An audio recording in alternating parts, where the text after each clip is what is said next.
free records present लगा कर चल जाओ लगा कर चल जाओ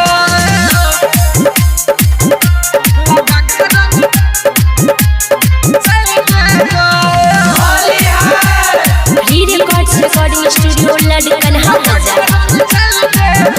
के होली खेला तोरा टोला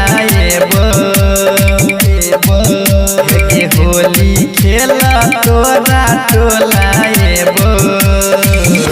लगा कर चल जाओ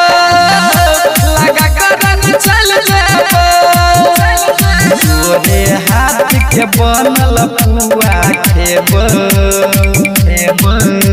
के तोरे हाथ के बनल पुआ खेब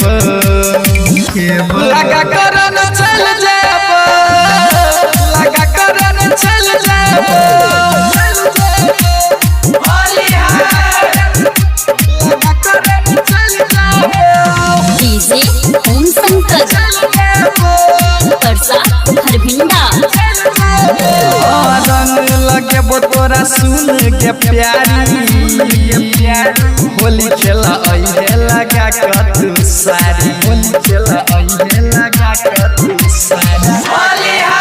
एक रंग लगे तोरा सुन के प्यारी होली खेला अइहे लगा कतू सारी केतनो कहबे तोहर बात ने मनब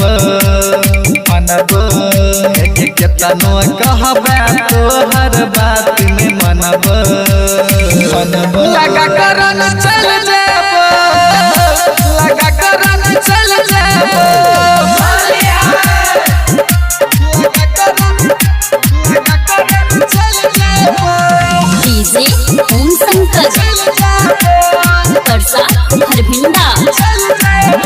एक गाल के लाल क देबो के तोहर पिचकारी के रंग स लगा देबो मोहर के रंग स लगा देबो एक गाल के लाल क देबो के तोहर पिचकारी के रंग स लगा देबो मोहर कृष्णा विनोद के साथ में बोलेबो परमानंद राजस के बोलेबो लगा कर चल जाओ लगा कर चल जाओ